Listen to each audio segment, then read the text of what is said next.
साहब तुम आगे बढ़ो, हम तुम्हारे साथ हैं। साहब तुम आगे बढ़ो, हम तुम्हारे साथ हैं। आरक्षण आमच्या हक्काचं, नाही कुणाच्या बापाचं। आरक्षण आमच्या हक्काचं, नाही कुणाच्या बापाचं। भुजबळ साहब तुम आगे बढ़ो, हम तुम्हारे साथ हैं। भुजबळ साहब तुम आगे बढ़ो।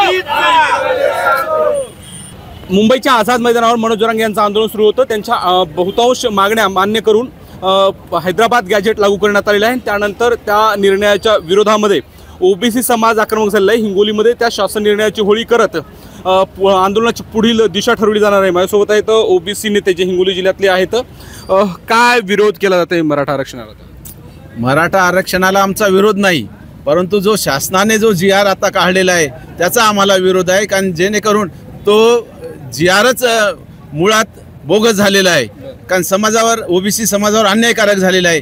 आम्हाला ओबीसी समाजाला यातून आरक्षण देण्यात येऊ नये हीच आमची मागणी आहे। आज GR जाऊन काय नेमकं ठरवलेलं आहे? आंदोलनाची पुढची भूमिका कशी असणार आहे? हिंगोली जिल्ह्याच्या वतीनं महाराष्ट्र शासनानं जे 2 तारखेला कालच्या सप्टेंबरला हैदराबाद गॅजेट लागू करून जो GR काढला त्याचा आम्ही या ठिकाणी होळी केलेली आहे कलेक्टर ऑफिस समोर। GR मध्ये सगळ्यात घातक गोष्ट ही आहे की एखादा कोणी कुणबी व्यक्ती जर ॲफिडेविट देत असेल, तो कुणबी जरी नसेल आणि तो जर म्हणत असेल की हा माझा नातेवाईक आहे, माझ्या गोत्यातला आहे आणि असा ॲफिडेविट देऊन जात बदलण्याचा प्रयत्न जर झाला तर महाराष्ट्रातल्या 65% ओबीसीवर हा मोठा अन्याय आहे। आणि देवेंद्र फडणवीसांना मी विनंती करतो की आपला DNA ओबीसी जर असेल तर आपण ओबीसीच्या हक्काचा निर्णय घ्यावा, आपणच संरक्षण ओबीसीच्या आरक्षणाचं करा। आंदोलनाची पुढची दिशा कशी असणार आहे? काल 2 तारखेला 28 राज्य 9 केंद्रशासित प्रदेशामधील ओबीसीचा काळा दिवस होता आणि काल जो GR पारित झालेला आहे त्याच्या विरुद्ध आज आम्ही या ठिकाणी GRची प्रतिकात्मक प्रत जाळून आम्ही आमचा उद्रेक ह्या ठिकाणी नोंदवलेला आहे।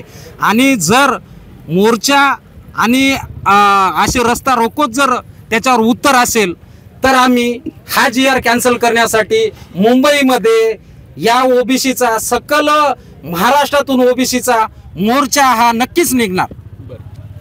का विरोध काय असणार आहे, भूमिका काय असणार आहे आणि पुढं आंदोलन केलं जाणार आहे का, त्याची दिशा कशी असणार आहे? बरं, काल जो 2 सप्टेंबरला GR काढला हा चुकीच्या पद्धतीने काढण्यात आला आहे। शासनावर दबाव टाकून GR काढण्यात आला आहे।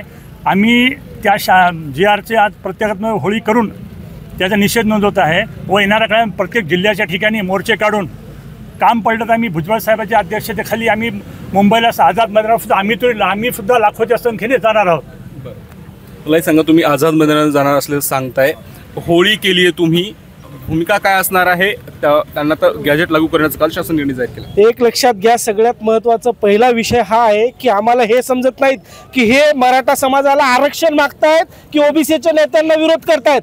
अहो, तुम्ही मराठा समाजासाठी आरक्षणासाठी तिथं आझाद मैदानात बसतात आणि ओबीसीच्या नेत्याच्या विरोधात घाणघाण भाषा बोलता, त्यांना खालच्या पद्धतीने बोलता। अरे तुम्ही आरक्षण मागा मराठा समाजाला, तुम्ही ओबीसीतून कशाला मागायले? आम्ही तुमच्या सोबत येतो। मराठा समाजाला स्वतंत्र तुम्ही आरक्षण द्या, ओबीसीच्या कोट्यातून आरक्षण देण्याची भूमिका सरकारने घेऊ नये। कालचा जो GR जो मुख्यमंत्री साहेबांनी काढला तो तात्काळ रद्द करावा, नसता येणाऱ्या काळात ओबीसी पेटून उठेल। आदरणीय छगन भुजबळ साहेबांच्या पाठीमागे समस्त महाराष्ट्रभर त्या ठिकाणी ओबीसीचा मोर्चा काढण्यात येणार आहे। तर हे ओबीसी कार्यकर्ते आहेत आणि निर्णय रद्द नाही केला तर आंदोलन अधिक तीव्र केलं। माधव दिक्के, एबीपी माझा, उघडा डोळे बघा नीट।